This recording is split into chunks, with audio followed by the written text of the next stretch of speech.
იოსებ ჯუღაშვილის იგივე სტალინის შესახებ დღემდე ბევრი ჭორმართალი ვრცელდება. ყვებიან ისტორიებს იმის შესახებ, თუ კონკრეტულ პიროვნებას რა დამოკიდებულება აქვს მის მიმართ. სტალინი ზოგისთვის მხსნელი და დიდი ბელადია, რომელმაც მეორე მსოფლიო ომი მოიგო. სხვებისთვის კი ტირანი, რომელმაც უამრავი ადამიანი დახვინა, გადაასახლა და ასე შემდეგ. ამ ამბებში არის ერთი საინტერესო ისტორია, რომელიც სტალინის ირანში მოგზაურობას ეხება.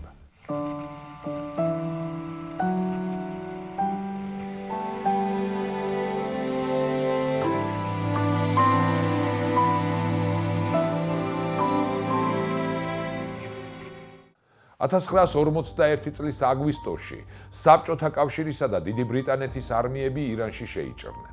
რეზა შაჰი მეფობდა 1925 წლიდან იძულებული გახდა 16 სექტემბერს თავისივე ვაჟის მოჰამად რეზას სასარგებლო ტახტიდან გადამდგარიყო. იმდროინდელ ირანში განვითარებული მოვლენების საინტერესო აღწერილობა შემოგვინახა თვითმხილველმა 1943 წლის შემოდგომაზე თეირანში ჩასულმა საქართველოს მილიციის მთავარი სამმართველოს უფროსმა, მილიციის მესამე რანგის კომისარმა შეესაბამება გენერალ-მაიორს კაპიტონ ნაჭყებია, რომელიც იხსენებდა საბჭოთა მთავრობამ 1921 წლის ხელშეკრულების ერთ-ერთი პუნქტის საფუძველზე 1941 წლის აგვისტოში შეიყვანა თავისი ჯარები ირანის ჩრდილოეთ რაიონებში, რითაც ჩაშალა ფაშისტ აგრესორთა გეგმები და ირანს ააცილა ფაშისტური მონობის საფრთხე. რეზა შაჰი სასწრაფოდ გადადგა. ტახტი გადაულოცა თავის შვილს მაჰამად რეზა ფეჰლევის. თვითონ კი გაქცევით უშველა თავს. შაჰს მიჰყვა მრავალი მომხრე, მემამულეები, ვაჭრები. ირანში რომ ჩავედით, ვნახეთ უამრავი მიტოვებული საბაღლო და დუქანი. ვაჭრების წასვლამ დიდი დაღი დაასვა ქვეყნის მცირე რიცხოვან არმიას, რომელსაც მათი წყალობით ედგა სულ. მოკავშირეებმა ირანი აირჩიეს ბაზად საბჭოთა ფრონტისთვის, ტექნიკისა და სურსათის მისაწოდებლად. ომში საბჭოთა ჯარების ჩაბმამ ირანელთა შორის განმათავისუფლებელი ბრძოლის ტალღა გამოიწვია. შეიქმნა ირანის სახალხო პარტია. ხალხი მზად იყო ხელში აიღო მთელი ძალაუფლება და დახმარება სთხოვდა საბჭოთა არმიას. სტალინი ჩარევის წინააღმდეგი იყო, თუმცა მას დაბეჯითებით სთხოვდნენ მფარველობას ირანელი აზერბაიჯანელები და ფერეიდნელი ქართველები. ერთხელ შევესწარი საუბარს, როდესაც სტალინს კითხეს, რატომ არ გაუწვდით დახმარების ხელს თურქეთის ლაზებსო? სტალინმა უპასუხა, რომ მზად არის დაეხმაროს მათ ოღონდ არა ახლა და არა თურქეთისა თუ ირანის საშინაო საქმეებში ჩარევის გზით. ასეთი საკითხები, თქვა მან, წყდება შინაგანი ბრძოლით თვითგამორკვევისა და ავტონომიისათვის, რასაც მათ შეუძლიათ მიაღწიონ.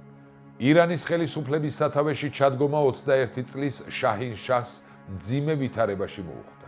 იგი მოკავშირე სახელმწიფოთა მძლავრი ზეგავლენის ქვეშ იმყოფებოდა და იზოლებული იყო, რომ მამის მტკიცე დიქტატორული მმართველობა ლიბერალური პოლიტიკით შეეცვალა. ამიტომ თავდაპირველად იგი თითქმის შეუმჩნეველი პოლიტიკური ფიგურა და უფრო სიმბოლური მონარქი იყო.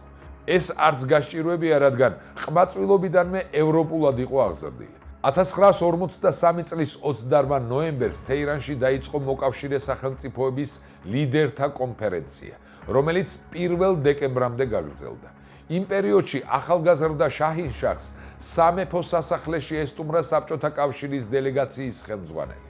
ამ ქვეყნის უზენაესი ხელისუფალი, იმხანად მარშალი, ხოლო 1945 წლიდან გენერალ სიმუსი იოსებ სტალინი.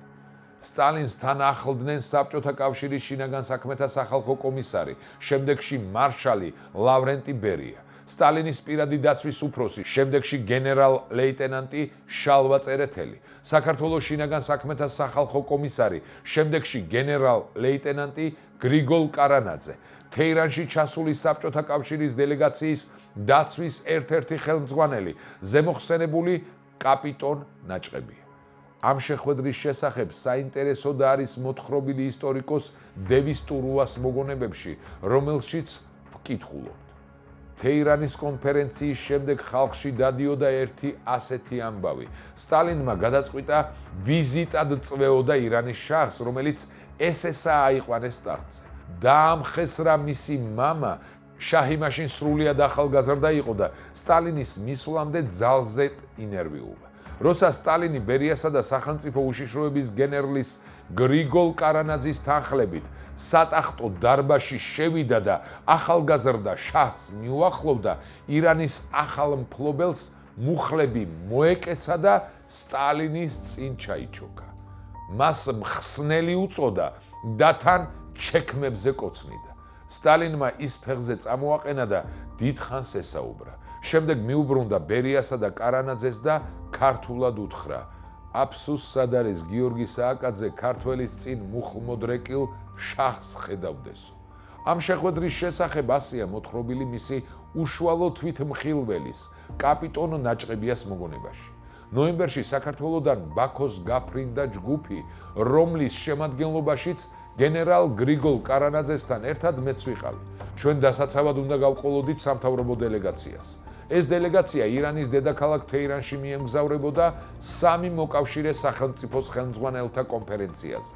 დელეგაციის შემადგენლობაში იყვნენ დიპლომატები და სამხედრო წარმომადგენლები. ირანში ჩასვლისთანავე საბჭოთა საელჩოში დავბინავდით და დავიწყეთ მზადება სტალინთან შესახვედრად. დავინახეთ სტალინი თავისი ძველი ფარაჯითა და ქუდით. მის უკან ვოროშილოვი, მოლოტოვი და სხვა თანხმლები პირები. ჩვენ დამხდურნი, დაძაბული ვიდექით. სტალინი თვითონ მოვიდა ჩვენთან. ჩამოგვიარა, ყველას ხელს ართმევდა. ქართველები რომ დაგვინახა, სალამი საქართველოსო გვითხრა. თეირანში ჩასვლის პირველ დღეებშივე სტალინმა ახალგაზრდა შაჰი მოინახულა. სტალინს უთხრეს, რომ შაჰი თვითონ ეახლა რუზველტს და საუბარმა სულ 5 წუთს გასტანა. ხოლო ჩერჩილმა იგი მისაღებში აყურყუტა. მერე კი აუდიენცია 3 წუთში დაამთავრა. ბუნებრივია, შაჰი შეურაცხყოფილი დარჩა ასეთი მიღებით. სტალინმა მითხრა: შაჰს უნდა ვეწვიოთ, ვინაიდან სტუმრის ვალია ეახლოს მასპინძელს, ვის მიწა-წყალზეც იმყოფებიო. შაჰს წინასწარ შევატყობინეთ მოსალოდნელი ვიზიტი, მაგრამ ზუსტი დრო არ გვითხოვს. ქუჩებში გამოფენილი ხალხი აღფრთოვანებული ხვდებოდა სტალინს. ბევრგან ვიტრინებში მისი პორტრეტები გამოეკრათ. შენი და შენი შვილის პიროვნული განვითარებისთვის. ფასკუნჯი გურამ მეგრელიშვილის წერის საავტორო სკოლა. რა არის ფასკუნჯი?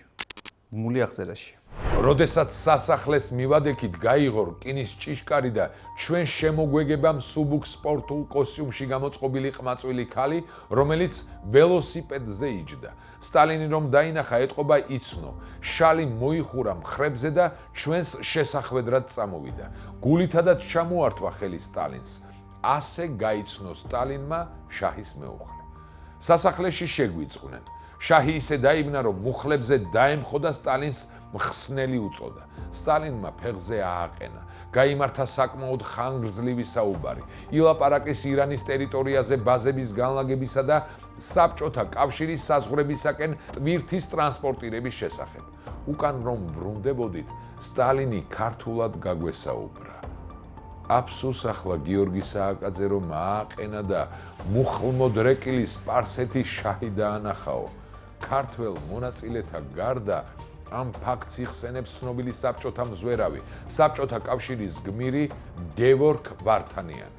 1943 წელს იგი თეირანში იმყოფებოდა და საგანგებო ჯგუფს ხელმძღვანელობდა, რომელმაც ათეულობით გერმანელი მზვერავი გამოააშკარავა. ამ უკანასკნელთ დავალებული ჰქონდათ დიდი სამეულის ლიდერებზე ტერორისტული აქტის მოწყობა. მოგვიანებით გევორგ ვართანიანი იგონებდა, სამივენი იქ რამდენჯერმე ვნახე.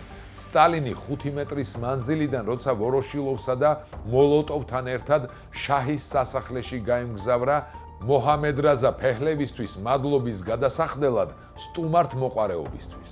ეს ძალიან ჭკვიანური და მნიშვნელოვანი ნაბიჯი გახლდათ, რომელმაც მაშინ ირანელ საზოგადოებაში დიდი რეზონანსი გამოიწვია. რასაკვირველია, შაჰი ააღელვა სტალინის მხრიდან ყურადღების ამგვარად გამოხატვამ. როცა ის სატახტო დარბაზში შევიდა, შაჰი ფეხზე წამოიჭრა, მიირბინა და მუხლებზე დაეცა, რათა მისთვის ხელზე ეკოცნა, მაგრამ სტალინი დაიხარა და შაჰი წამოაყენა. ვფიქრობთ, მართლაც უჩვეულო ისტორიული მოვლენაა, როცა თეირანის სამეფო სასახლეში გამართულ შეხვედრაზე საბჭოთა კავშირის სახელით მისულ ზემოხსენებულ ქართველთა წინაშე ირანის შაჰინშაჰმა მოწიწების ნიშნად მუხლი მოიყარა. მიუხედავად ამ ერთი შეხედვით საინტერესო ფაქტისა, რა თქმა უნდა, არ უნდა დაგვავიწყდეს სტალინის ეპოქის ყველაზე სასტიკი პერიოდი, რომელიც საქართველოს შეეხო. პოლიტიკური რეპრესიები საქართველოში 1921 წლიდან დაიწყო, მაგრამ განსაკუთრებულად ფართო მასშტაბებს 30-იანი წლების შუა ხანებში მიაღწია. რეპრესიებს საბჭოთა კავშირში ყოველთვის ერთი მიზანი ჰქონდა: პოლიტიკური ძალაუფლების შენარჩუნება. 30-იანი წლების რეპრესიების მასშტაბურობა და სისასტიკე განპირობებული იყო რამდენიმე მიზეზით. პირველი, მოსახლეობის უმრავლესობას, რომელთაც მართლაც ჰქონდათ რწმენა იდეოლოგიისა და სოციალისტური წყობის შექმნისა, იმედი გაუცრუდა. სოციალისტური სისტემის ნაცვლად მათ თვალწინ ჩამოყალიბდა ძალმომრეობაზე დამყარებული სისტემა, რომელიც ფეხქვეშ თელავდა ადამიანის უფლებებს და ადამიანს აქცევდა პოლიტიკური სისტემის ბრმა შემსრულებლად. მეორე, კომუნისტურ პარტიაში სტალინის კურსს მოწინააღმდეგები გამოუჩნდნენ. მესამე, ძველი ინტელიგენცია, რომელიც არასდროს შერიგებია საბჭოთა სისტემას. ყველა ამ მიზეზთა გამო ქვეყანაში ჩამოყალიბდა ძლიერი ოპოზიციური აზრი, რაც დიდ საფრთხეს უქმნიდა კომუნისტურ პარტიას. იოსებ სტალინმა და მისმა თანამოაზრეებმა გადაწყვიტეს პოლიტიკური სისტემის შენარჩუნების მიზნით დაეწყოთ დიდი პოლიტიკური რეპრესიები. პოლიტიკურ რეპრესიებს საქართველოში დიდი გულმოდგინებით ატარებდა ლავრენტი ბერია, რომელიც ჯერ ამიერკავკასიის ფედერაციულ რესპუბლიკას, ხოლო შემდგომ საქართველოს კომუნისტურ ორგანიზაციას ედგა სათავეში და ფაქტობრივად ერთპიროვნულად წყვეტდა ყველა საკითხს. 30-იანი წლების რეპრესიები შეეხო ყველა კლასს და სოციალურ ფენას, მაგრამ განსაკუთრებით დაზარალდა ინტელიგენცია. რეპრესიის მსხვერპლი გახდნენ გამოჩენილი მწერალი მიხეილ ჯავახიშვილი, ცნობილი დირიჟორი ევგენი მიქელაძე, ლიტერატურად მცოდნე ვახტანგ კოტეტიშვილი, სახელგანთქმული პოეტები პაოლო იაშვილი, ტიციან ტაბიძე და სხვები. ქართული კულტურის მოღვაწეთა დიდმა ნაწილმა მრავალი წელი გადასახლებებში და ციხეებში გაატარა. პოლიტიკური რეპრესიები უმკაცრესად შეეხო ქართველ ბოლშევიკებსაც.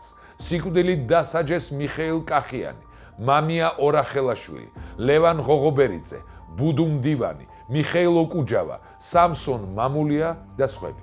ყოველწლიურად მსოფლიოს ყველა კუთხეში ასობით წიგნი და სტატია იბეჭდება იოსებ სტალინის შესახებ, მაგრამ მისი ფენომენი დღემდე სათანადოდ შესწავლილი მაინც არ არის. მკვლევარები ჯერ კიდევ ვერ გასცდნენ სტერეოტიპებს და სტალინის პიროვნებას მხოლოდ შავ-თეთრ ფერებში წარმოაჩენენ. ეს კი ამ ურთულესი პოლიტიკური ფიგურის მოღვაწეობის პოზიტიური და ნეგატიური შედეგების გამარტივებული აღქმაა. საყვარელი ბელადი გენიოსი ერთი მხრივ და სისხლიანი ტირანი ბოროტი გენია მეორე მხრივ. ამგვარი პოლარულად განსხვავებული შეხედულებები ჭარბობს სტალინის პიროვნების შეფასებისას. ჭეშმარიტება კი როგორც ყოველთვის სადღაც შუაშია. სტალინის პიროვნება უკვე საერთაშორისო ფენომენად იქცა და მას გეოგრაფიული საზღვრები ვერ აკავებს. ვერც დრო აკლებს დიდად ვერაფერს ამ ფენომენს. პირიქით, ზოგიერთ ტოტალიტარულ რეჟიმში, თუნდაც რუსეთში, სტალინური მართვის მეთოდები კვლავ ცოცხლობს და აშკარად თუ ფარულად კვლავ იყენებენ. ერთი რამ ცხადია, სტალინის პერსონის მიმართ ინტერესი 10 წლეულების განმავლობაში არ განელდება. ის მუდმივად იქნება კამათის და ურთიერთსაპირისპირო აზრების მიზეზი. ფაქტია, რომ მისი პერსონის და ეპოქის შესახებ კვლევა უნდა გაგრძელდეს და შესაძლოა კიდევ უფრო მეტი საინტერესო ამბები გახდეს ცნობილი. დაგვიწერეთ თქვენი აზრი სტალინთან დაკავშირებით. თუ ჯერ კიდევ არ გაქვთ კარდუს გვერდი გამოწერილი, ახლავე გამოიწერეთ.